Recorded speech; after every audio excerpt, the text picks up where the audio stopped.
Thank you for welcome to Guy Aitchison's Reinventing the Tattoo community, a place for tattooers, apprentices, collectors, and the curious to unite under all things art and tattoos.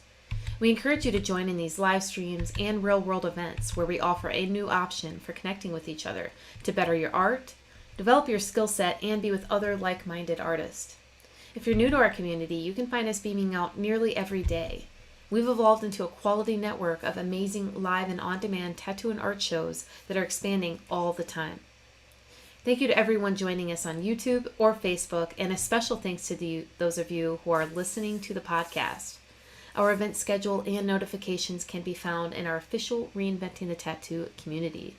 To get there, search for and download the Reinventing the Tattoo app that is found in both of your app stores, Apple and Google Play. You can also join directly at community.reinventingthetattoo.com. All of our network shows, art jams, drawing groups, interviews, panels, webinars can be enjoyed on demand and are stored in our library, as well as the YouTube and podcast channels. There you'll find countless tattoo and art rabbit holes, perfect for the front room of your studio or to entertain tattoo clients. In fact, we're beaming out 4 channels 24/7. If you go to reinventing247.com, you can see all of this and enter to win a goodie bag with samples from Cheyenne cartridges, raw pigments, and D-Lies Pro. We also have several weekly shows and drawing groups too. Every Sunday afternoon at 1 p.m., you can join Jason Lesser for his Reinventing drawing group. All skill levels are welcome. At 9 p.m. on Sundays, you can watch the Tattoo Weekly with myself, Gabe Ripley, and Jake Meeks of our affiliate Fireside Tattoo. Every Monday evening, we have our evening canon class with subscribers led by Guy Aitchison. This month, we are focusing on anatomy. To join, subscribe to the canon at courses.reinventingthetattoo.com. Every Tuesday morning at 10 a.m., we have Ricardo Sturdivant for his Reinventing drawing group. Wednesdays at noon, you can find the Tattoo Now show hosted by Gabe Ripley. Every Thursday afternoon, you can find the Tattoo Collecting podcast hosted by Vaughn Baker and Jordan Rookus. And on Thursday mornings, subscribers are welcome to join Kier for skill levels that are focused on apprentices, fundamentals, and such.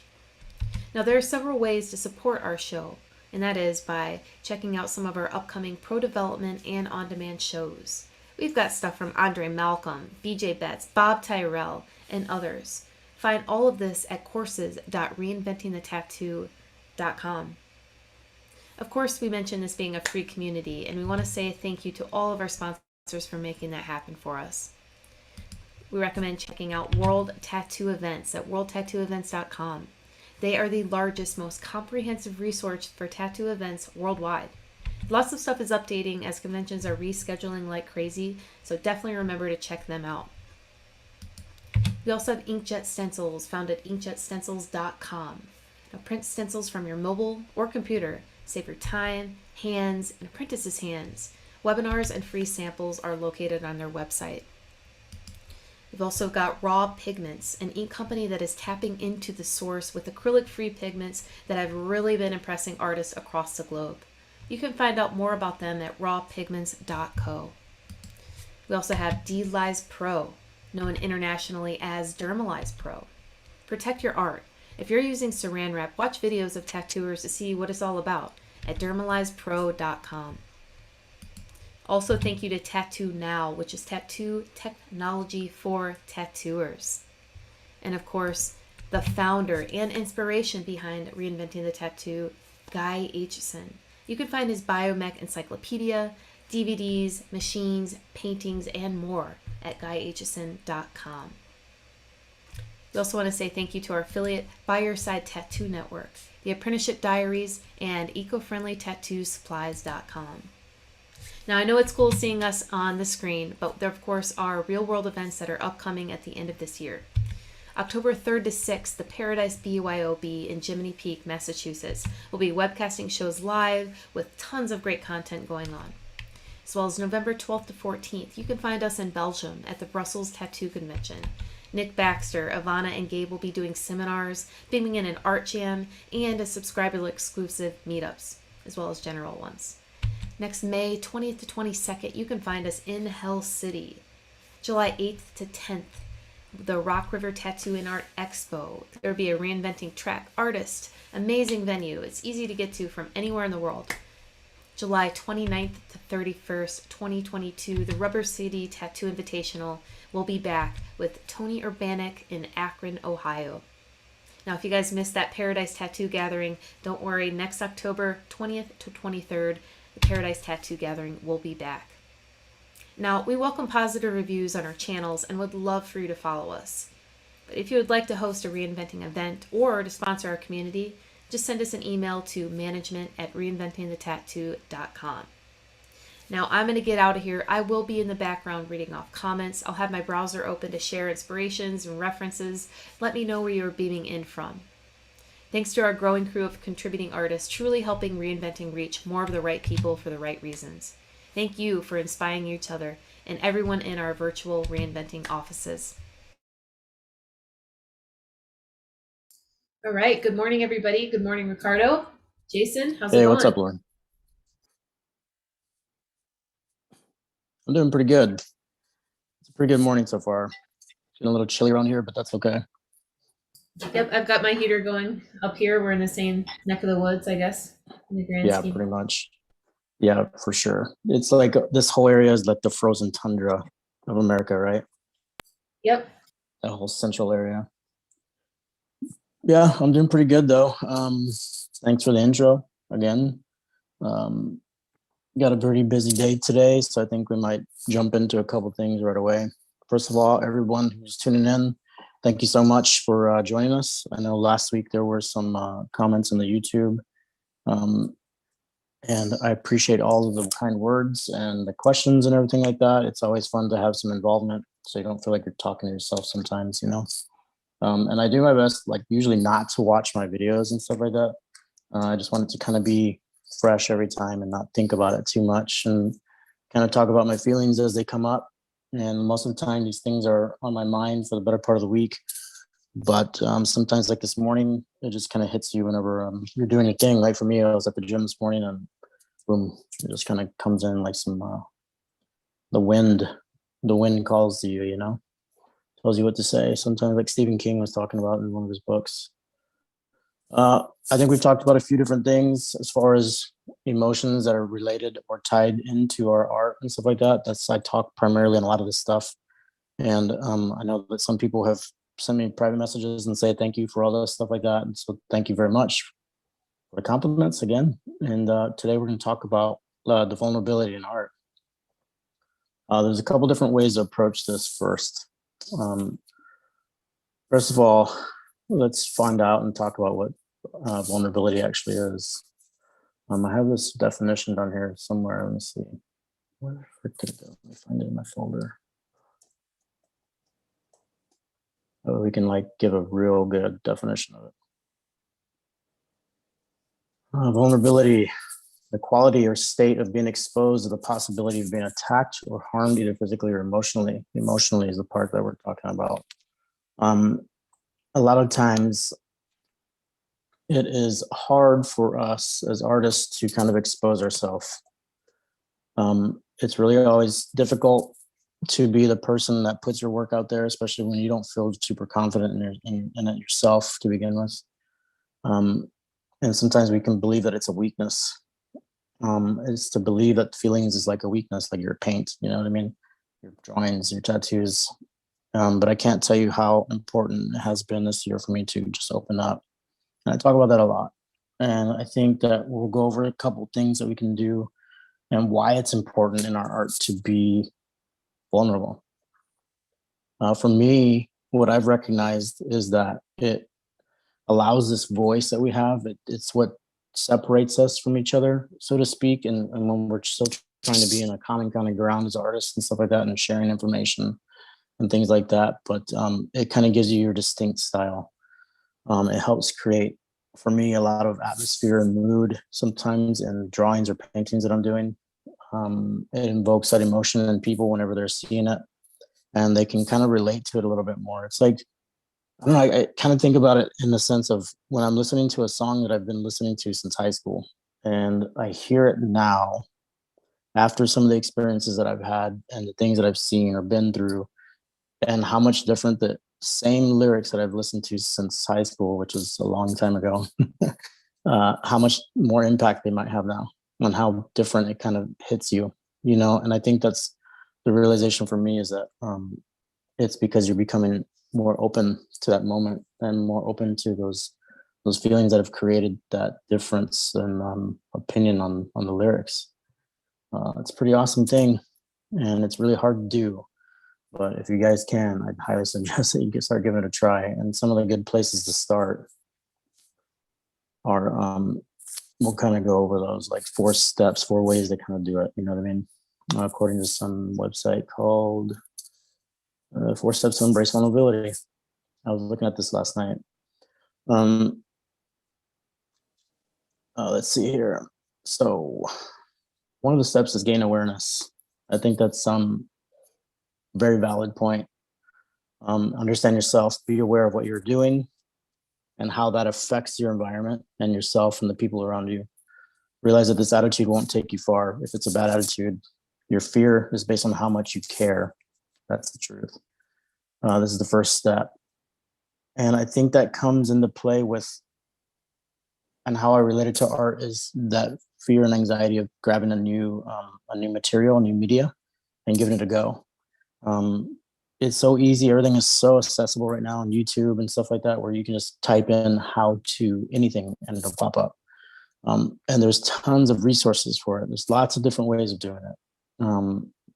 And most likely at some point in time along your path, you've heard somebody say some things that are going to click with you. It's going to make you feel like you thought of it yourself. And I was always like kind of questioning that as far as motive and as far as originality goes, but I don't think it really matters. I think the fact is that like what we have to do is start thinking about that like as this little seed that's been planted, and we've been kind of nurturing it, and it's growing. So it's good. It's all that matters, that it has created this movement for us. And then we always affect each other, and we always give that knowledge to each other. So it's spreading, and that's what it should be doing anyway. So who cares about where the original idea came from, right? Become honest. This one, it was a hard one for me for a long time, in my life, my personal life, and very much so in my art. You know, being honest as far as not acknowledging or commenting on the fact that I didn't know what I was doing. You know what I mean? I felt like I didn't know what I was doing. I was always so conscientious of like letting that be known. And it's stupid. There's no point in it. And it actually, you know, inhibits you from any kind of forward momentum. You have to accept it, right? Your ability to be okay with vulnerability will bring exponential results when it comes to experiencing joy, right? Yeah, you're so caught up in how it should be, where your art should be, that you lose sight of where it is now. And it's important for us as the artists to accept that, because that's like we talked about last week, where it comes with acknowledgement and like seeing it for yourself, and just embracing it and letting it be what it is for the moment, and try not to get too caught up in the emotions and the feelings of it. One of the last ones is break free. You got to break free at some point, take that shield off for sure. Write that letter you've been thinking about, draw that drawing you've been thinking about, paint that painting you've been thinking about, even if you think it should be them coming to you. Yeah, you can't expect things to like come to us without us putting our feet on the ground and walking towards it, right? So you have to make the first steps. Nobody's going to make them for you, no matter how much you think they will. You think somebody should or shouldn't hold your hand, or you think you're owed it and stuff like that. No, it's not going to happen. You have to put in the effort. You have to make that first step. You have to swallow your fucking pride. You have to, like, you know, just be in that moment of acknowledgement, like I was talking about before, and letting go of it and just embracing it. Because once you embrace that fear and you let it be real, it sits with you instead of it controlling you. You know, it's pretty crazy. This year has been huge, monumental for me, and a lot of that, being honest, accepting it, breaking free, accepting that what we do is a result of our emotional states, our perspective, the way we perceive things. So yeah, I think we're gonna keep it pretty light on that whole end. Like I said, anybody that has any ideas as far as the way they see it, or if they think I'm wrong, please message me. Let me know what's up. Let's talk about it. And it's really good to kind of open up that dialogue. So it helps us all as artists, right? Let's see who all's in here today. Jason's in here. How you doing, buddy? Doing well, man. I'm doing well. Good to see you. Likewise. I'm here in the background, but that's about it, Ricardo. Right on, Lauren. Thank you guys so much for being here with me. What do you guys think about all that, Jason? You have anything to chime in with that? I mean, you know me, man. I can always talk about just about anything. So Yeah. It's a big one for me. You know what I mean? So well, I mean, it's a big me. one for all of us, you know. I mean, being part of being an artist is being self-conscious about your art, right? Mm-hmm. You know, constantly seeing all of the flaws in everything that you create and going through, turning around, analyzing it and saying, okay, I need to work on this. I need to work on that. This didn't turn out the way I wanted it to. Maybe this was a little off. Maybe this line should have been a little thinner or a little thicker. Maybe this composition wasn't rendered correctly. Maybe this needed more clarity or more detail. Maybe, Stella, would you knock that off? I'm sorry. I'm yelling at my cat. Sorry. Okay. But you know, it's we are always able to pick out all of the flaws in all of in everything that we create, right? Mm-hmm. It's something that I struggle with a lot. You know, I know that. You know, I'm willing to put myself out there. I've got a lot of knowledge and information about a lot of different things. And I know those things because, you know, I've been there, done that, tried that, learned that lesson, you know, researched this topic, looked into this and analyzed that and broke that down and, you know, whatever.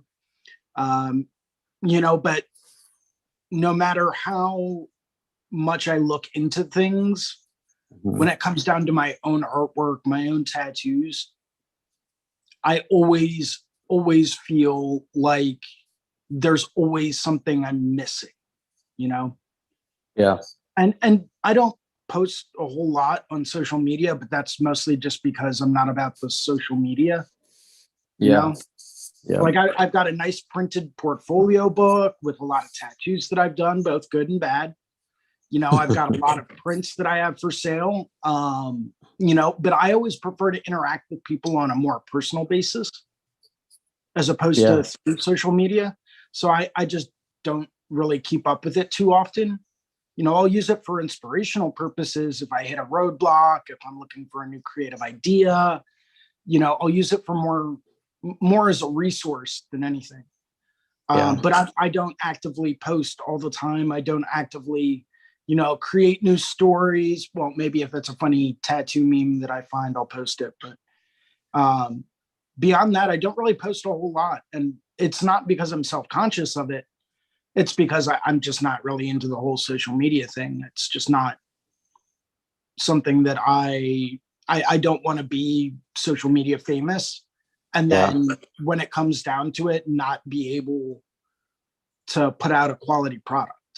Absolutely. You know, I see that a lot in this day and age. You sure do, man. Where a lot of people have this inflated sense of self-confidence where they're like, oh man, I'm the shit. You know, I can do this. I got that. Like, check out my post on Instagram. Check out my TikTok video on this, right? Mm-hmm. But sometimes when you go and you see the work in person, you're like, maybe this wasn't a good idea, right? Right. So, and I don't want to be that way. You know, I want to be that guy that's like, oh, he doesn't really post a whole lot, but yo, his work is killer. Yeah. Right. You know, because you know, if I get more followers, cool. If I don't, whatever. You know, growing up in the day and age of 56K dial-up modems, yes, I'm old as shit. Yep. Yeah. I remember having AOL. Me too, man. Hey, Oh yeah, Ricardo, dude. if I could chime in on what you just spoke about, in Uh-huh. terms of vulnerability, Hmm. I usually like to think in, relatable terms. So if you think about vulnerability, oh, Faith Hmm. entered the room. Sometimes, like for example, a flower or something, vulnerability is really, really great if you put yourself out there because in terms of growth, the growth doesn't always come from within.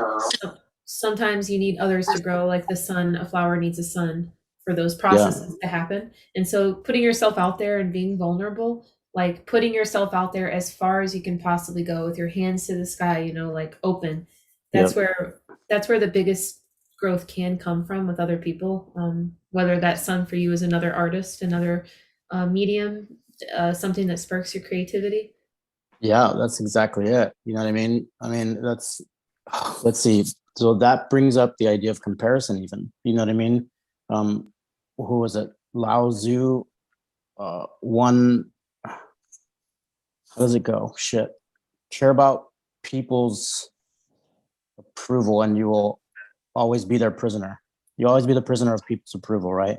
So, like, whenever you sit there and you think about what you just said, more than likely every person that is in a room with you, every person that's in this room has this same kind of anxiety, the same kind of fear of being vulnerable. But the moment that you open up and people are truthful with you and honest about that themselves, which is most likely going to happen once you start becoming that way, you're going to run into more and more people that feel the same way that you do, because you're emitting this like transmission, right? And we're all like these little radio dials and radio antennas and stuff like that. We pull it in and we receive it as well, and we expose it as well. So like the moment we can do that, there is growth there. And you're right, that is a relatable way to put it. Like without the sun, without the water, the flower can't grow.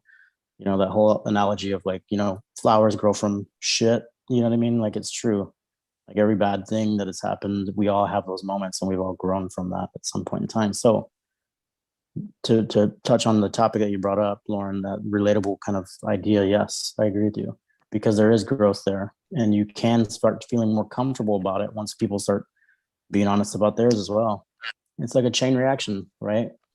And I talk about that with that, the seed of life, the flower of life kind of thing. It's like all these little rings touching each other, and they just keep going out. It's like when rain hits the water, you know what I mean? Boop, boop, you see a couple little ones at first, and then all of a sudden it's just, and they're just emitting all over the whole place, and they're all touching each other. It's fucking crazy, but it's true. Thanks. Hey Faith, how's it going? What's going on? Not too much. Just enjoying the day. Getting up early in the morning and talking about some deep ass shit. Right into it. Yeah, man, dig it. Like Jacques Cousteau, right? What's Wu-Tang say? Jacques Cousteau can never get this low. It's old dirty bastard, right? Yeah. Oh man, I love that guy. He's the I'm still dirtiest of all. tattooed and don't mind me. Right on. Still trying to wake up. Yeah. The weather's been making me feel like that, man. Like the fucking time change and all that stuff, dude. It sucks so bad. It sucks so bad. But So one thing I think really impacts that, and especially during the winter months, is vitamin D. oh yeah. Okay. I always take a lot of vitamin D supplements, especially during the winter, because we're not exposed to that much natural sunlight. Mm-hmm. And we get a lot of vitamin D from natural sunlight. Not just that, but being heavily tattooed, our skin doesn't absorb vitamin D from the sun the way that most people's skin does. Yeah. So I always find that really helps, just for like that little bit of like an energy boost, especially in the morning. I take it at night. And then when I wake up in the morning, I'm like, let's rock. Yeah. That's awesome. As long as I have my coffee and a little snack, I'm good. Nice. Yeah, usually the morning times, 4:30, 4:45, boop, up, ready to go. And then after a couple hours, I'm like, I think it's time for a nap or something like that, Yeah. Yeah, for sure. I'm going to sleep 2 hours before you wake up. Oh, damn, son. Yeah, no. Sometimes I'll stay up all night. Sometimes I'll end up getting like an hour, 2 hours of sleep or so. Sometimes you'll stay up for 2 days, 3 days. Yeah, sometimes it's 3 days. If necessity is there, do what you got to do. That's right. You might be seeing some things, hanging out in the room with you that you don't normally see, but it's all good. Just draw it. just draw it. But yeah, cool. I think today I'm going to show you another time lapse video real quick. I was going to do some roses, but I use the same kind of colors that I would use in like a rose and stuff like that for this portrait. And I posted it a little while back, but I'll go ahead and show the time lapse of this drawing that I did. Let me see if I can't share my screen real quick. Where is your content? Screen. Boop, boop, boop. Boop, boop, boop. Start broadcast. And there we go. All right. So can you guys see that good enough? Or should I turn it the other way like this? You're good. Is that better? Yeah. Okay, cool.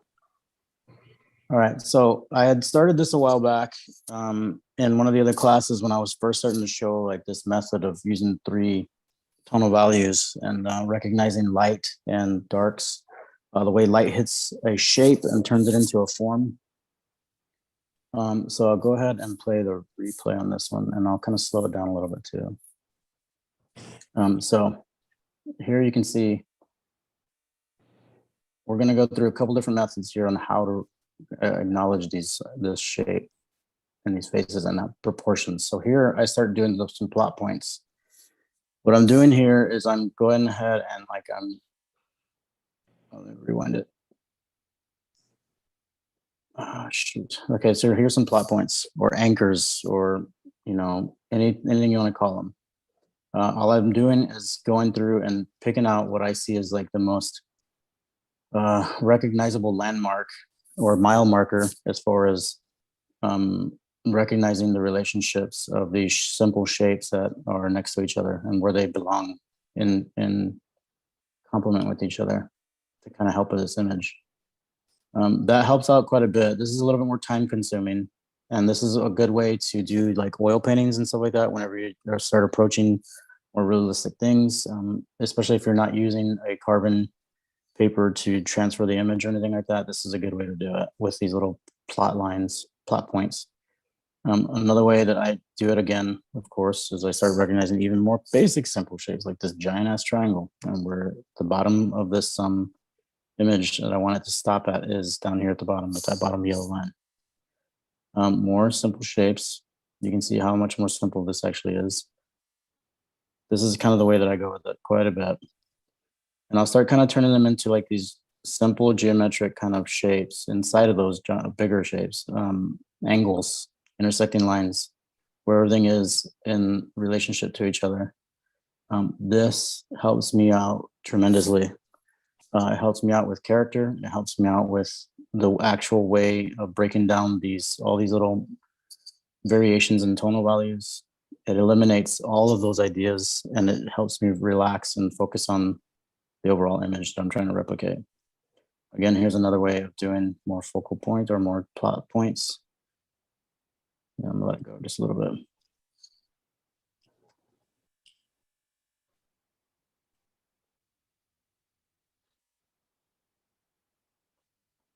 So we're still going through. Okay, that's a good way to show like the contour line. Basically connecting the dots is what I did here.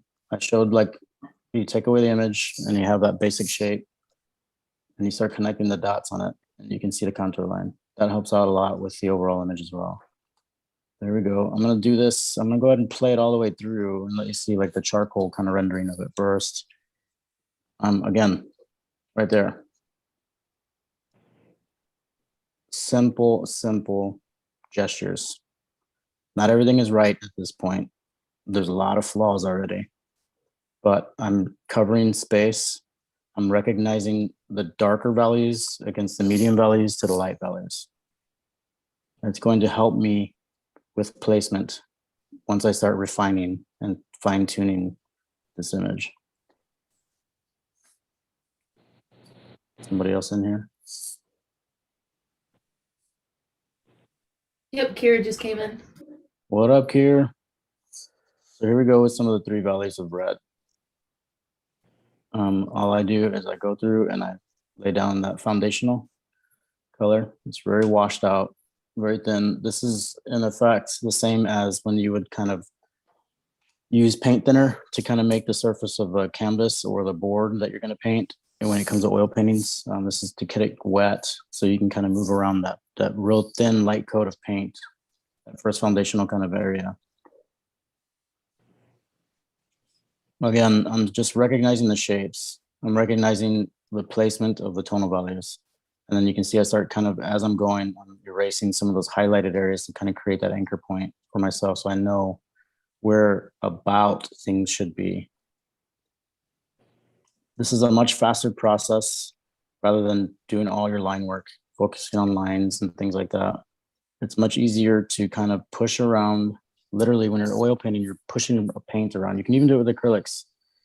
You're just pushing it around until it starts to become more true to the reference and manipulating these shapes and values. And you can see here, especially right here on the nose, how easy and quick this gesture is. Just smudging around it to kind of confirm that shape of the face, the simple shape of the silhouetted face. And I start to gesture in those little angles for the eyelids. And you can see how it's so crazy because up close, everything is so just chunky.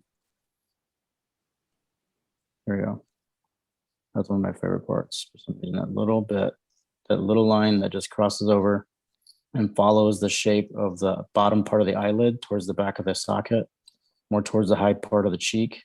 You can see how it curves up and it swoops up into that hairline and stuff like that. All I'm doing is following that curve and it's helping create that dimension. But when you zoom out, you can see how much more quote unquote realistic it looks. This is all done on the plane ride home from, I think, the last convention. This might have been on the way home from the Paradise Tattoo Gathering, I can't remember. I traveled quite a bit this year. But instead of sleeping, I usually just get on the plane and start drawing. And again, you can still see some inaccuracies here and there, but I'm not too concerned with that right now. I'm still just focusing on the placement of the dark values to the medium tones. And I'm using the white and that light pink as the higher values of tonal value, or the lighter ones.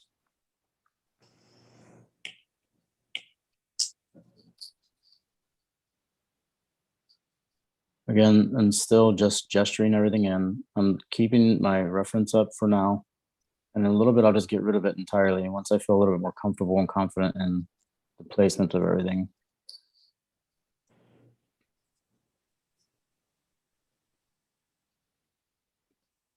All the while, what I will say is that I do reference a lot of like platonic solids when it comes to the shape and the atmosphere and the way the light hits the environment. If you pay attention to those, it's the same thing as using planes on a face for drawing. Those little angles are subtle, but when you zoom out from them or you pan out from them, they become smoother.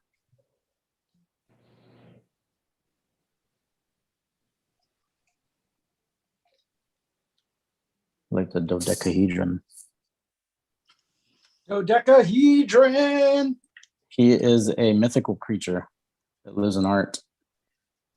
Is that Zelda boss? Yep, you got it. He comes out and he's all like, hey, I'm right here underneath the surface the whole time. You're like, what do you know? You sneaky little bastard. So, still rendering. So I've gotten rid of my reference entirely at this point. I feel pretty comfortable with it. I still see some inaccuracies and stuff like that, but I recognize that as a face. My goal wasn't to nail this entirely accurately, but my goal was to kind of practice my method of drawing portraits and getting out of the fear and anticipation and anxiety and the comparison of, is this going to look good or not, comparing with myself. And trying not to beat myself up so hard if I don't get it right. Just having fun with it, staying loose. So here I get rid of it entirely because I'm already like, okay, I don't need it anymore. It's fine. So this is where it gets a lot of fun, because you start kind of using your own imagination as far as what's going to help this make this image look a little bit better. And I'm starting to go in, I'm still detailing out a lot of the hairs is what I can recall from the image. Starting to add some darker background to it. And then I go through and I start adding some like really intense kind of vibrant warms in here. In just a second, I think. Yeah, there they go. And that kind of gives it that ambience, that glow, I think. It helps push it out. It helps push all these darks out just a little bit more. And especially here in the hair, I really like this part here where it's still kind of very chunky and painterly. Yeah, and that's about it. And there's another one. Let's see here. Where'd it go? Where'd it go? Where'd it go? Where'd it go? This one was from last night.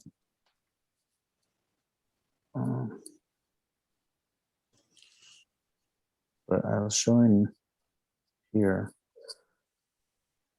when I was talking about with those shapes. And the center part here. Let's see here.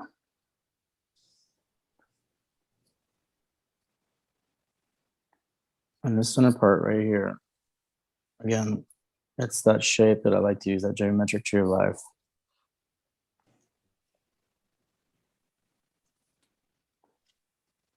Not entirely accurate, but you get the idea.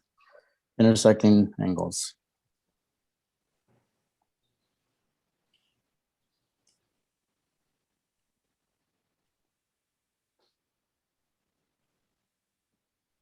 And how they all relate to each other in its own space. It's really important to me whenever I'm looking at an image and breaking it down.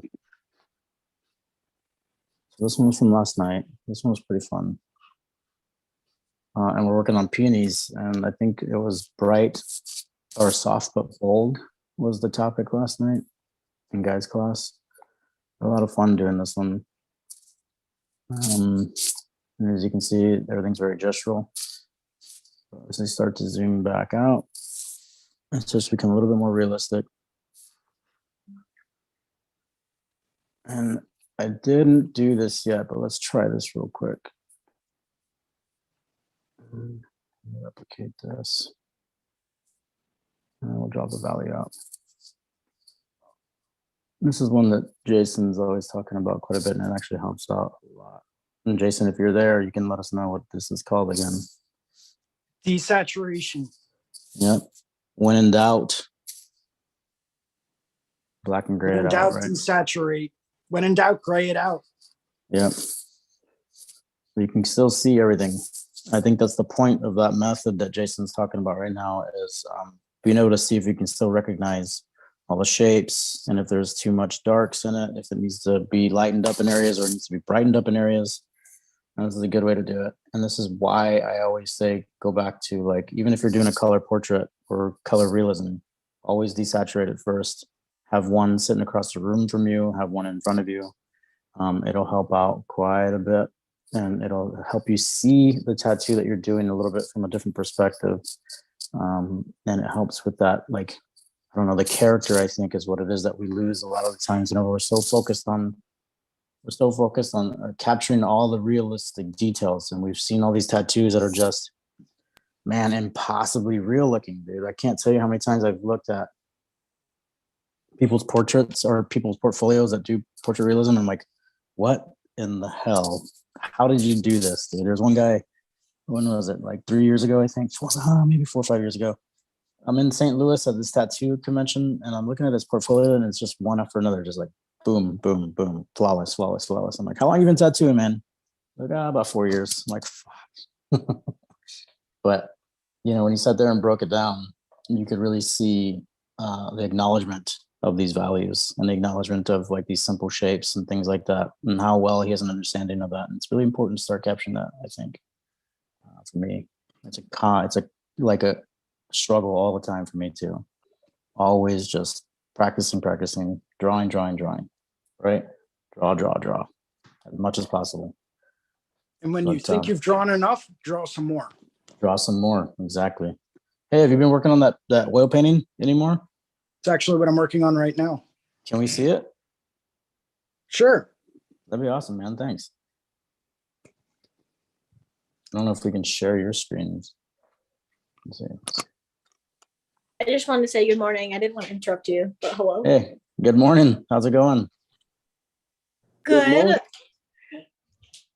You have a lot of informative information, Cardo. Thank you very much, Kira. I appreciate that. I feel like I'm babbling sometimes, but thank you. Don't worry. At least you don't do what I do and just go, okay. Okay. This is You how do we have a do tendency art, to do okay? that here. I'll check that out. It's like my period at the end of my sentences. I say, okay. Okay. Let's see if That's we can awesome, highlight. Jason. How do we spotlight you? Let's see. I mean, I could always just talk, and that would keep things locked on my video. Golden. I got you, Ricardo. Okay, thank you. Thank you, Lauren. Where's Jason at? I think we're on Kira right now. Hey. All right, let's see. How do we get to Jason? Sorry, who are you spotlighting, Jason? Jason, please. Thank you. Yeah, there Here we go. Thank you so much. All right, man. Look at that. So I got a lot of my basic shapes blocked in. Mm-hmm. I started to refine the upper jaw area, the upper portion of the mandible. I'm just slowly but surely starting to go back through and detail some of the areas. Maybe adding in some warmer grays as opposed to some cooler grays to kind of add some value contrast. Yeah. You know, some of those real nice subtleties in the dark areas that are just, instead of being like a pure black, maybe being a 9 or a 10. Mm-hmm. You know, so that they're very subtle and they're almost non-existent, but they are there. I've got a lot more refining to do, but starting to take shape. Man, that looks great, dude. It's been a solid painting from the very beginning, and it's really awesome that there's still a lot of very recognizable, like simple geometric shapes in there, and it's awesome. I love that feel for it. What's his name? I don't, Untitled number 18, oil There you on go. panel. There you go. Are you planning on doing any glazing to that? Yeah. Well, I mean, because I only get to work on it so you know, every now and then, that's generally the way that I tend to work. Is I'll spend an hour or two and I'll do a layer, and then I'll let it, you know, maybe I won't be able to get to it for another night or two, so that'll dry. So I'll go and I'll do another layer the next, you know, in 2 nights or 3 nights. You know, so I just build layer upon layer because it's oil and you can do that. Yeah. Like the last major area I blocked in and layered in was the top of the head. Okay, killer. You know, just getting those subtle gradients. Uh-huh. That's what I was about to ask you. Are you laying down like large chunks of paint and then blending it afterwards, or how are you doing that? Yeah, sometimes. I mean, it depends on the area. The eye sockets are a little bit more tricky because it's a, you know, much smaller area to get those nice gradients in. Mm-hmm. The nose was pretty easy. The inside of the mouth behind the upper jaw was pretty easy, but I do have some more values to add. Right. The lower mandible was a bitch. Yeah. Just because of all the subtle shifts. Uh-huh. So I would go through and I would do like the highlighted jaw area, and maybe that was too big. So I would go back through and I would add like a layer of this like cool gray over here. But then that would be too big. So I'd have to go back through and move this over here. Yep. And then I'd have to add a little bit more over here to give it the right amount of contrast. You know, so it's just playing with paint. Yep. You know, making sure you're around. Yeah, exactly, dude. Checking back in with the landmarks, right? With those mile markers, and like making sure that the relationship between them are still like existent, you know, that they still appear true to like the reference material that you're using. Right. That's the most important part, I think. Like the painting always seems like it's the hardest part, you know, for a lot of people. I've come to understand. They think that it's the material that makes it so difficult, but I think what happens is that recognition of those plot points and like the shapes and how they're relating to each other. You know what I mean? And then we get so frustrated in that not working or being achieved. You're like, fuck it, I don't like oil paints anymore. And you're like, but you just started.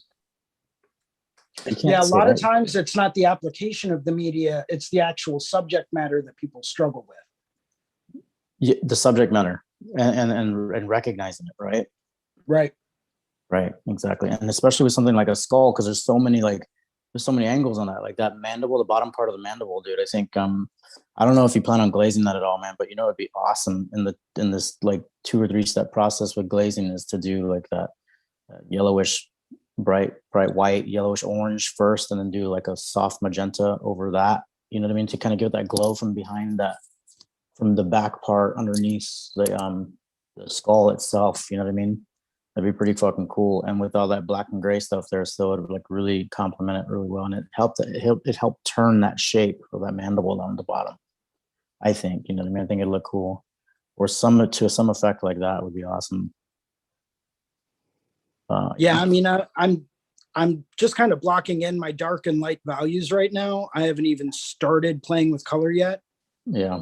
I would eventually like to do this in full color. Mm-hmm. You know, adding some nice greens or purples, you know, going through and adding some ultramarines, maybe some alizarin crimson somewhere. You know, just playing with it, just having fun with it. Yeah. You know, but I'm not close to that stage just yet. I'm still like blocking in my dark and light values. And then once I have my contrast right, then I'll go back through and I'll layer over top of that with color. That's perfect. I mean, it's the exact example of like glazing. You know what I mean? Right. That's a perfect example of glazing. That's exactly what you do. Just let it dry. Man, I'm so glad that they have that paste, that gel or whatever it is now. You know what I mean? The Galkid worked out pretty. The Galkid worked out pretty well for making things speed up as far as timing goes. But I always disliked the that sheen that it put on the painting before you're ready for it to be. You know what I mean?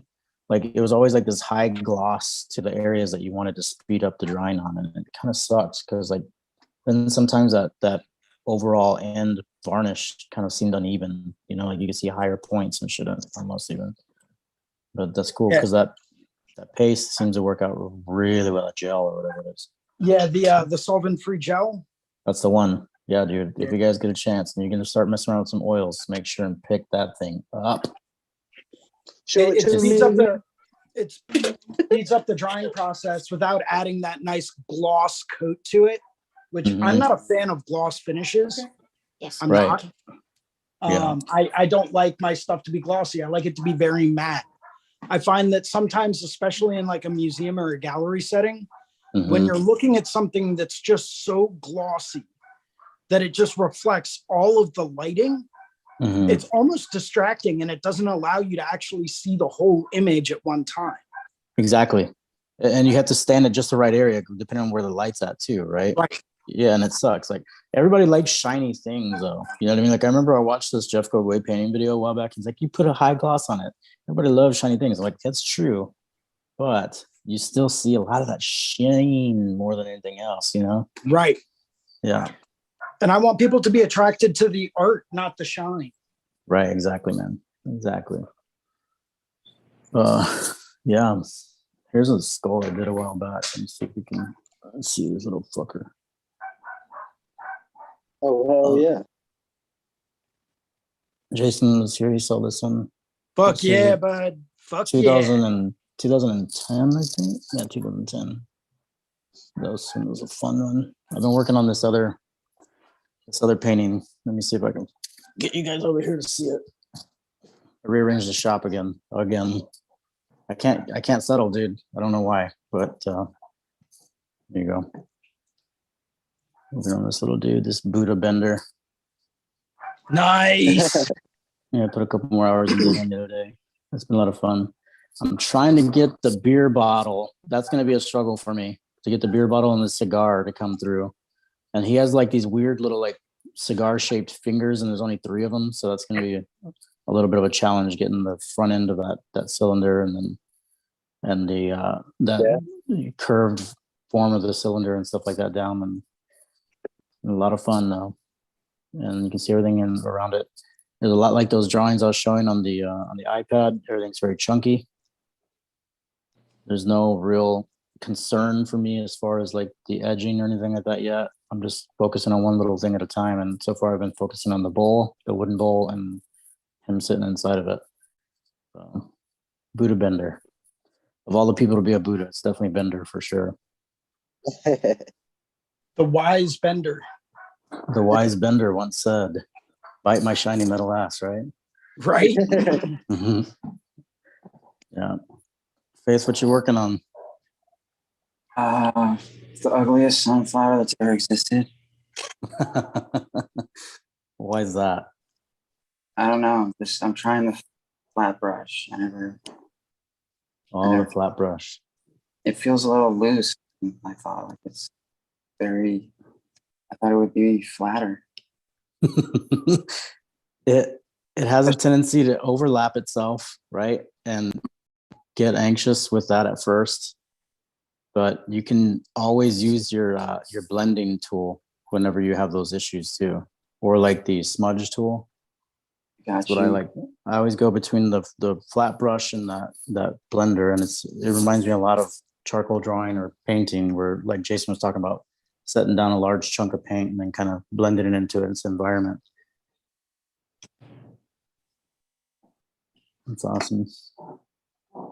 Cool. Is that for a project, or are you just kind of messing around with it? No, I'm just that's with sunflowers for the most part. They're like the bane of my existence. Sunflowers, huh? I love doing them, but it's just I don't know. I feel like just because yellow is such a hard color, specifically on skin, I think it can be, if it's just yellow by itself, right?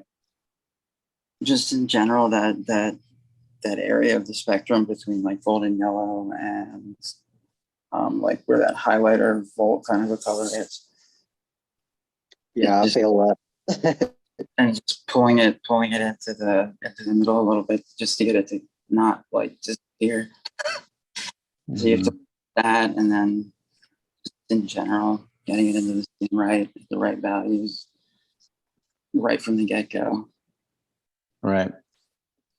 Because there's the center is basically just always black, maybe a little bit less, and then the petals typically they just like a light, and then the super light gray, but that's it.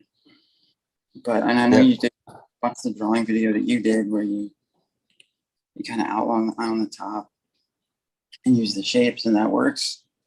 Just them for sunflowers, there's no real value other than these little things that show between the petal. You know what I mean? Yeah. Like those they could form versus, and that's like tiny little bit of line. Like it's just that line and that line, and that's basically all you got to go on. So it's like, how do I show that with yellow on skin? You just without obsessing over these little cracks. Well, it's always good to remember. I mean, depending on how you're going to do it, right? Like if it's going to be realism or if it's going to be like kind of stylized, it depends. I mean, whenever it comes to contrast and value, a lot of times with like line work, for example, you can use thicker and thinner lines to kind of help with that contrast. I'm trying to render the form, just not even for anything, just like the lady you just showed me. Yeah, I use that has barely any value. You kind of make it up as you go. You pay attention to the black and gray value of it, like what's dark, what's medium. If it was me, I'd put a little bit more medium tone value into that black and gray version that you have. And then I made the background black just to have something to go on. Like to try, because the background's so much more bare than the actual flower. So I was trying to make that black. I don't know. Well, that's probably what's making it seem so sparse, is that really dark background where there's no medium value. There's not a lot of medium value in that image that you have right there. So if you were to have that dark background and have a slight bit darker medium tone where your light grays are inside of that flower, it would help out a lot. Like it's going to relax your eye on it quite a bit more already. I have to I do think. grayscale, right? Yeah, I would do grayscale first, yes. And play with your you can play with your curves a little bit too. This flower's a little bit more flowery. Not quite as so. Let's see. Let me pull up a sunflower here. And just in general, and cherry blossoms as well, because they're just like white and pink. Hmm. It's like the roses, they have like those deep parts in the petals and kind of get in there. But it's just for some reason. It's really, really, On the really shallower, flatter flowers, it's a little more of an issue.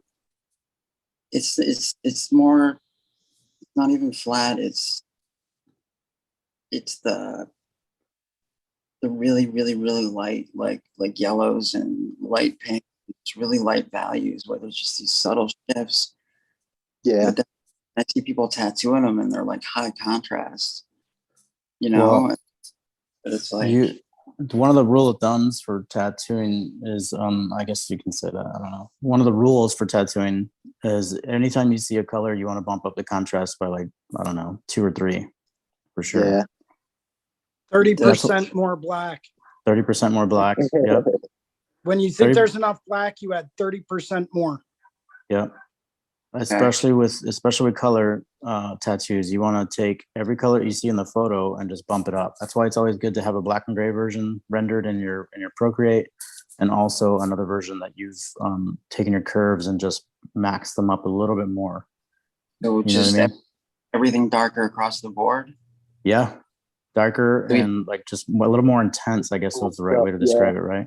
Intense is a good word. Right. Yeah. Like not darker, but more intense. Saturated. Like more saturated. Thank you, Kier. There you go. Saturated. Okay. Yeah, more saturated. That's a good way to say it. So like that's what I was saying about like the sunflower that you had. The background is pretty good, but you need a little bit more saturation of that medium gray value in it to make it kind of pop out a little bit more. It's because all you're seeing, like you said, is just those little accents of the petals kind of folding over each other and stuff. Let me find Let me see here. Yeah, that's good. Good. That's a good opportunity for us to do this. Let me see if I can screen share this real quick. I have a friend and he wants a cherry blossom. I did a rose for his one daughter, and then he wants a cherry blossom. His daughter's named after, I think, Sakura. Is that Japanese for cherry blossom? Yes. Is her name? So I've been hunting the perfect cherry blossom, but they're either like, the ones I like are always either white. It's like they look weird when they're dark.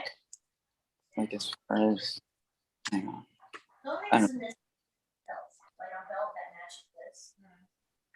How big is the tattoo going to be?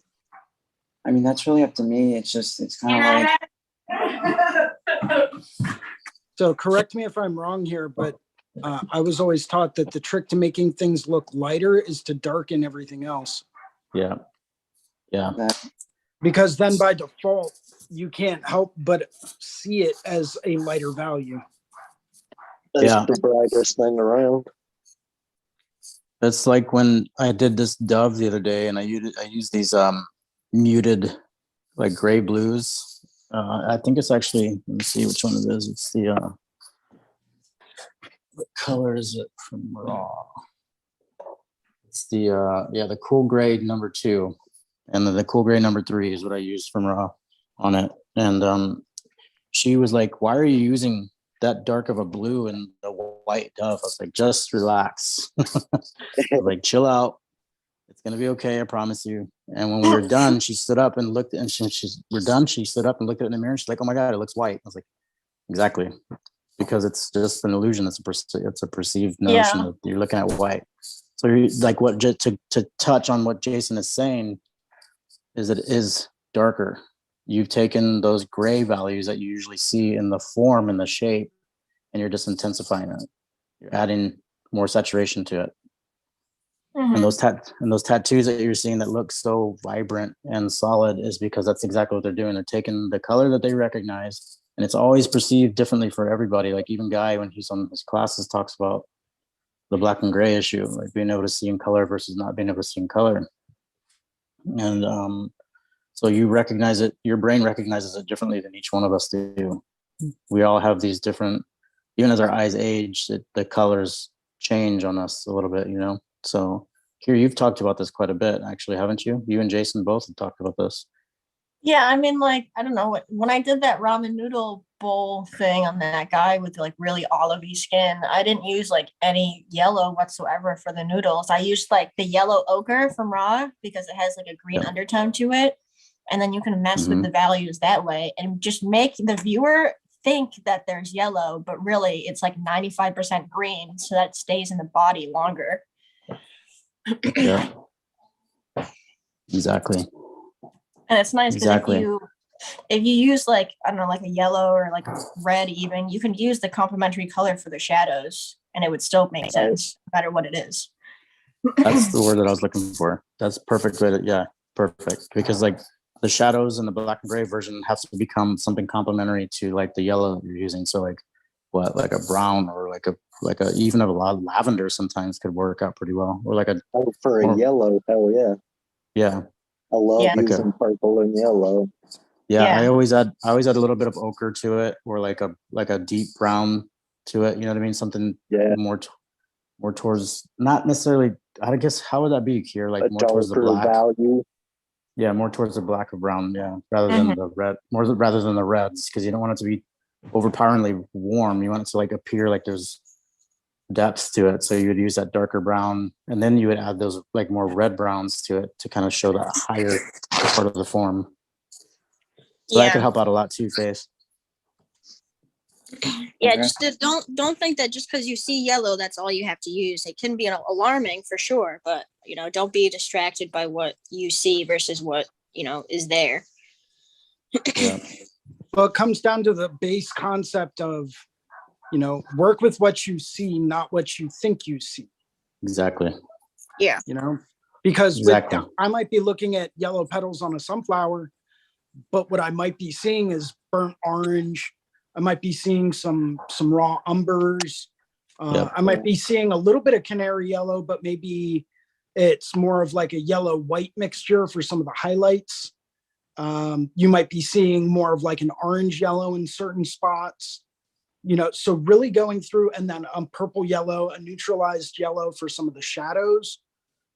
So it's really going through, and once you have that grasp on understanding those color values, that's when you can really say, oh, this flower, in order to make it look yellow, I can add this, I can do that, I can neutralize this, give me this kind of a tone. Right. But I was really asking about, not even about the color values, but about the baser values. So I guess when I see blossom flowers and they just look overall like a dark ass tattoo, they're doing that because they want the blossom flower overall to just be lighter. Yeah, to stand out much lighter. In regard to color, in regard to how to get the light ass flowers that are mostly light values to look. And I get that I can mix different colors and things, but at the same time, when I see a blossom flower and it's got one of those, like, if say it's black and gray and it's like a mostly black tattoo, and then the blossom is just white with a super light texture or whatever, and it doesn't look to me very blossomy. It looks like a really dark black ass tattoo. Yeah. Well, that's probably because they're using black to mix their colors, and that's like a whole different animal. Yeah. Color. It's not even in color. You're talking about just the saturation. You're just talking about the saturation, and like I think that has a lot to do with longevity. I think what that concern is longevity of the tattoo, the life of the tattoo, and the skin. The values that are in the person's skin themselves. And then I think the size has a lot to determine how much saturation to put in there. And the problem is that a lot of times when fresh tattoos are taken pictures of and posted, it becomes something different after it's healed, usually. Even like the overall effect is usually what you're looking for once it's healed. A lot of times I've done tattoos like that as well, and they look dark. They look very dark. And then when they come back healed, they're very soft. You know what I mean? And then that overall appearance that you're going for, that soft white kind of look, is actually achieved once it's all finished. Just trusting in the right values. Right. Yeah, because like it always, man, that was always such a hard one for me to grasp at first too, is like that idea that you use those soft washes or those like really diluted kind of colors and stuff like that to get that effect, but it always healed up so light. So smooth and buttery.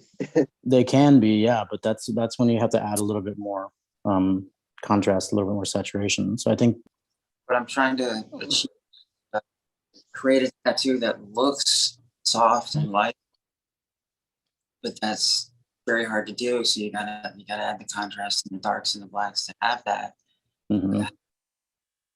It's just one of the issues that I'm seeing more and more lately too is I know what you're talking about, because I've seen some tattoos where they'll use nothing but whites and stuff like that in it, and you're like, it looks killer, but what's that going to be like as soon as the tattoo's healed? Yeah, exactly. And how long will it look the way that it does too is the question. And I've had a lot of clientele come in and they're like, I want it just like this picture. And I'm like, well, first of all, it's somebody else's tattoo, so we'll know. Secondly, this isn't going to heal the way that you think it's going to heal. Like, you're so infatuated with this image and that's all that there is. This is timeless. You know what I mean? This doesn't see the sun. This doesn't expose to any kind of elements that you put on yourself, your person, your body, the way you eat. You know what I mean? There's so many factors that are taken into consideration.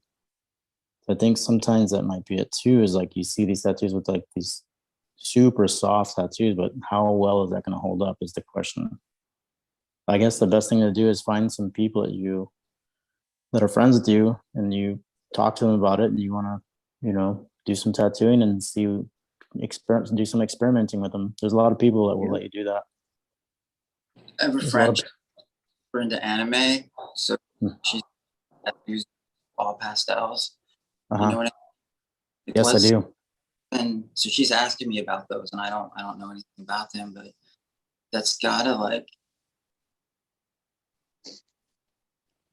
I don't know, like, just all pastel white ink back into the skin. Like, what's that? I don't know if I've ever seen one healed, to be honest. Like, I see them fresh, but it's just that can't last, right? My guess, and this is just after tattooing as long as I have and seeing those kinds of colors out over so many years, that the color value of this person's skin is going to dominate anything light like that. You know what I mean? And that is going to be also when you have just black lines and nothing but that soft pastel color, and there's nothing else to kind of help support that light value, it's not going to hold very well. It's going to just look and appear just like, almost transparent. Become, you know what I mean? Become like a style where it's like, or muddy, depending on which color, and it almost has no value. You know what I mean? Not like it's just kind of flat and pastel, but that seems to be the vibe. I'm trying to figure out, I don't know. And then I've had I always painted without black because that's what my mom said to do. And just if it doesn't look quite as deep or realistic, still like the dark blue of the black is still prettier to me. That makes sense? It does. A lot of people keep telling me that I need to put like slivers of black in. And do you consider that proper tattoo technique, or do you consider that personal preference? Do you know what I mean? I think it depends on the mode that you're coming from. Like I said, I think as far as longevity goes, even the tattoos that look super bright and super electric, they're like neon, you know what I mean? Some of those neon tattoos that you're seeing now, like the neon lights and stuff like that, look at them closely. You know what I mean? There's a lot of black in there, and there's a lot of colors that have been blended in with black in order to get you that fucking deeper saturation. So yes, What if personally, what if I'm not after that? What if I'm not after that? if you're not after that value, you mean? Getting that. What if I'm not as concerned with getting that deep depth as I am with getting the color tones and the darks? Like that's what's important to me. Like I'd rather have a really nice blue than have it look like back further. But Mhm. am I much longevity with you when I do that? I think that because everybody's like black, add black, and I like it like it's. Yeah, I like it like they are, but I don't want to give clients things fast, and I can't fast forward to years. If I might chime in here for a second, go for it. That's Faith, when you're saying that, that's great. And I understand wanting to get a little bit more of like a softer, more painterly look to get, a true blue, as opposed to, adding more black and really desaturating that tone. However, what you have to look at is the science behind it. And the more black that you add, the longer that tattoo is going to last. Being a tattoo artist means not only do you have to factor in the image itself, but it is also your responsibility to factor in the longevity of the tattoo. And a lot of times, the more black that you add, the longer that tattoo will look good. I think as Split it open.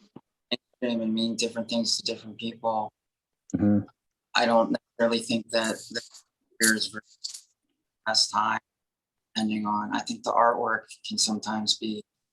Yeah, there's this my favorite art event of the whole year is the Street Art Painting Festival in Lake Worth. This huge event for 3 days where everybody does a 10-foot by 10-foot area, and they just go ham with like these 3D pastels and chalk and all these things.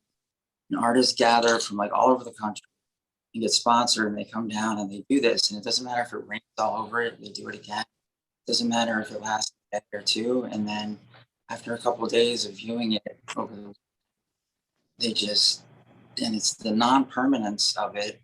It's the idea that I can do a tiny tattoo that's not going to last 20 years. The person enjoys it. Or if it's a painterly tattoo that looks more vibrant or more colorful when it's created and hasn't healed, it needs a touch up in 10 years. Maybe I'll have to go over the sleeve. At the same time, I feel like there's a balance where it's not always longevity first. There's a huge concern for that, and that's why I'm asking. With this time, what if I feel like the artwork is suffering, for like extra years on the arm when it can touch up? I think it's an awesome question, and I think it's awesome that you're like asking these questions so publicly too, because I think what you're saying is that what's more important for you is your artwork, right? And that makes complete sense. And I think we live in a time right now with tattooing where there's a lot of experimentation. There's a lot of things that I've seen done.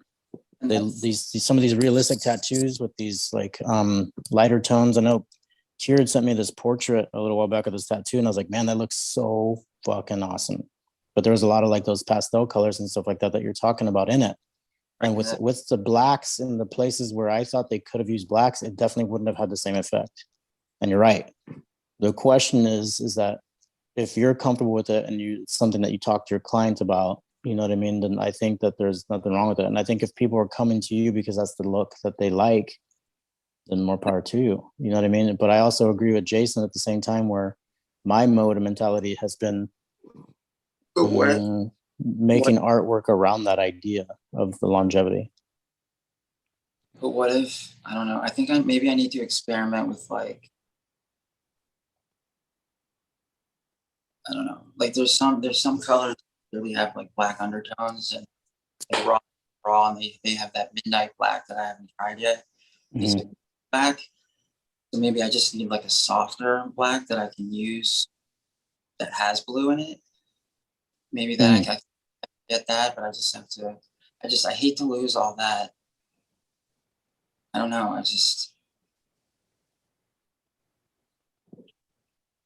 I hate to lose all that color because it's like this whole painterly thing, which is all pure color, and then suddenly it's just the first 9 years, all I did was paint with black. I didn't understand what the saturation was. I didn't understand the color wheel, so I used black for all my darks. From the half tone down, it was all just black or a little bit of the pure color mixed with black, and that's all I ever did. And now that I've had this epiphany, and all my artwork is all these bright, desaturated colors, hard to go back to fucking black. And it's a hard, but I don't know. I don't know what to do because I don't want to do something that doesn't last, but I don't want to. Because for me, it's very important that the mood of the piece, that the color comes across,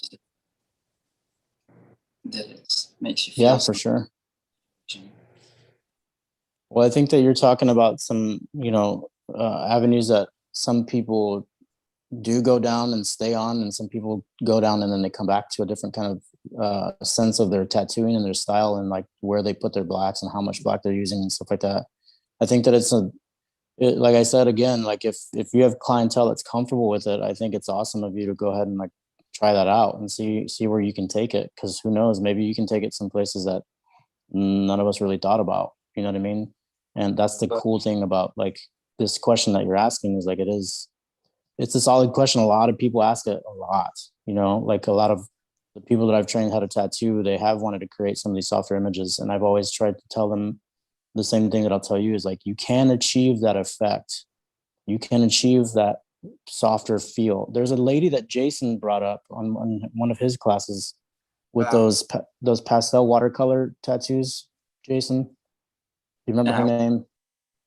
I was trained like classic hardcore traditional with lots of black. Like I've always had that 20-year in the back of my head. Yeah. So I don't know. It's like I have tattoos that maybe aren't going to last forever, and I don't like think of them as less just in general. Like I don't think I'm like, oh, that's last. That's not a good tattoo. You know what I mean? Yeah, I know exactly what you mean, and I've talked about this a lot too, Face. And like, there's a lot of people that have come up to me, and they've reasonably and obviously to me sometimes like paid a lot less for a tattoo, and the quality isn't really there. And they've asked me like, what do I think about their tattoo? And I'll usually look at them and ask, so what do you think about this tattoo? Do you like it? They're like, man, I love it. I'm like, well, then you know what, dude? It's a good tattoo then, because in the end, that's what matters, is that the artist loves it, you love it, the person wearing it loves it, and that's really about it. You know what I mean? So like, I totally get where you're coming from with saying like, and there's a lot of people that have these traditional tattoos or like, hybrid, more realism tattoos, or like more newer style of technique, newer machines, newer inks. And they're still like, they have their whole body done, and they'll still go back and get it redone again because they like to get tattooed. You know what I mean? But the tattoo's already solid as shit. So who's to say? That's the cool part. We're in this like Renaissance period as far as tattooing goes for the past, I don't know, 15, 20 years or so. And it's pretty fucking incredible to be able to like say, I think I'm going to try this instead. And I think I want to see where this takes me. So yeah, I'd say go for it. See how you feel about I got you.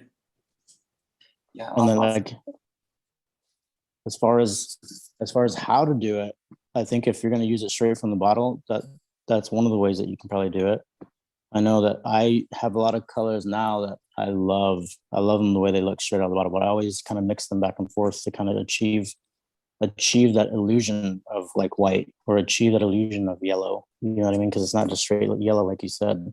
But I've always found that whenever I do that, to my eye, it seems like it's more of what I was going for, more what the client might have been going for, so, but that's just me. So, but I know what you mean by the pastel colors. I can't not remember that lady's name. Shit, she does like those watercolor looking flowers and as tattoos, and they look fucking great. And man, what the hell's her name? But even the softer pastel stuff, you can see where she's using grays, like actual opaques, you know what I mean, to help achieve that softer pastel look. but there's still that darker value, that contrast that's going to help with that longevity of the tattoo though. Fuck, Jason, I can't remember her name, dude. I It's should like- mix with. Can you explain Well- that again?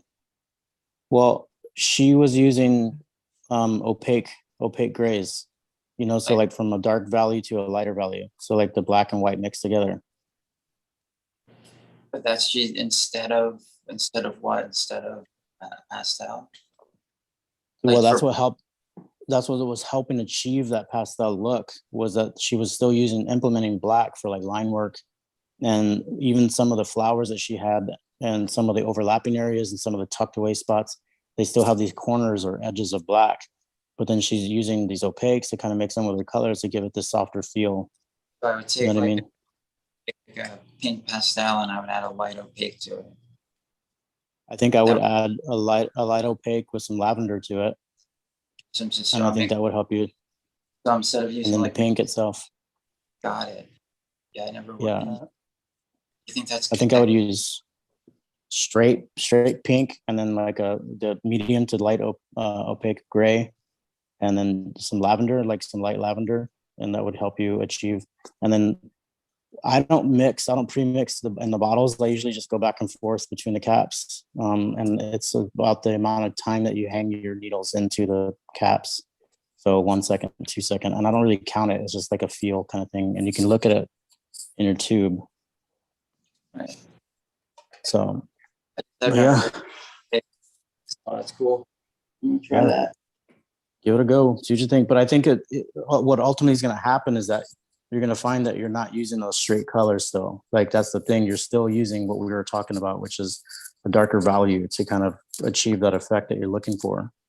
You know what I mean? Because even the opaques, they still are leaning more towards the blacks, which is the opposite, like white and black. You know what I mean? So you're still using those blacks in order to achieve that effect. But you're mixing it in with other colors too, and like a concentrate, or like as close to a concentrate as you can get. Gotcha. So that's going to give it that softer feel. However, you're going to still achieve that saturation that needs to be made in order to make a solid tattoo. Gotcha. Yeah. But yeah. Well, fuck, guys. That was an awesome question, Faith, man. That's great. I love how it got everybody kind of thinking a little bit. You know what I mean? I know for me, for sure. Because it's one of those things that we've always talked about as tattoo artists, I think, is what is the right way? What is the wrong way? Is there a right way? Is there a wrong way? And I know a lot of people that have been tattooing for a long time feel certain ways about it. You know what I mean? So that's good. It's good that you like instigate these questions and stuff and these opinions and everything. Thank you for that. Thank you for sharing. But I got a lady coming in pretty soon for a Wonder Woman tattoo. So maybe we can go around the room real quick and everybody can give a sign off and a holler. Who wants to go first? I'll go because I got to get going as well. Cool. Cool. So my name is Jason Leeser. I do the Sunday afternoon drawing groups at 1 p.m. Eastern time for Reinventing the Tattoo. You can find me on Instagram at Philly Ink. I work at the Inkwell Tattoo in Southampton, Pennsylvania. Stop on by, hit me up, let me know. I will also be at the Philadelphia Tattoo Convention in February, the Explorer Tattoo Conference in March, and the Deadly Tattoo and Art Convention, June 3rd through 5th in Calgary, Canada. More information on that to come because they don't even have the website up yet, but I know for a fact I'll be at all three events. But yeah, hit me up, let me know. Thank you very much, Ricardo. Always love popping on here and having awesome discussions with you. Faith, thank you. Kier, thank you very much. Lauren, you rock. Yeah, thank you very much. Right on. Who's next? I guess I'll Here. go. Okay, there you go. Okay, hello. My name's Kier Franklin. I host the Monday morning drawing groups and the Thursday morning fundamentals classes. Monday mornings are at 9 a.m. Thursday fundamental classes are at 10 a.m. both Eastern time. Feel free to check them out. Come hang out and draw, learn some stuff. You can find me on Instagram at Frankie Says Things and on Reinventing the Tattoo at Frankie Tattoos Things. I'm taking a small hiatus from social media, so might not get back to you right away, but I'll be back soon. And thank you guys so much for all the great information and questions. And it was wonderful hanging out with you guys. Thanks, Kier. Good to have You're you too. Yep. Faith, Adam. Yep. It's Faith Win. You can find Faith on my website, which is wincolor, WYNN.com, and that has my YouTube and my art education where I teach the basics, because I think it's important that it's out there. Yeah. Awesome. Thank you. Appreciate that. Thank you for clearing up stuff. Yeah, no problem, man. Don't sweat it. Anytime. Atomic. Give us a shout out. I'm still out in Denver for the moment, but you can find me on Instagram at atomic_inkjections47. I work out of Ink Paradise in Marietta, Georgia, 90% of the time. I've just enjoyed Colorado so much that I ain't left yet. That's awesome. But man. it's fun to hop on here and do this with y'all. I've just been sitting here kind of doodling around. Nice. Ended up having a friend of mine grab me some little cactuses and stuff. I was like, fuck it, I'll play with them. Nice, man. Cool. Well, thanks for joining us, dude. Thank you for doing this for us. I hate it. I haven't been on the past couple weeks. Yeah, you're golden, dude. Don't sweat it. We missed you. But it's good to have you back. Yeah. I don't blame you, man. If you're in Denver, dude, I mean, I can understand you being occupied. You know what I mean? Yeah. There you go. Right on. Yeah, cool, man. Well, it's good to have you. I just Most definitely, we love you guys. Fuck yeah, dude. Killer. Thank you. Yeah, cool. Well, my name is Ricardo Sturdivant. Thank you again for joining in Thursday morning Tuesday mornings at 10 a.m. Eastern time. You can catch me here every Tuesday morning. You can follow me on Instagram at Candor Tattoo. That's CANDOR Tattoo. If you guys have any questions or anything like that, make sure to DM me. Catch me on the Reinventing the Tattoo forum. I post on there as well. Also respond to messages there. And I hope you guys all have a good day. Try to make today the best day that you can. And thank you, everybody, for the comments. Thank you for all the questions and stuff like that. And it's always good to keep these things kind of moving this way. So appreciate it, y'all. Y'all take it easy. Peace.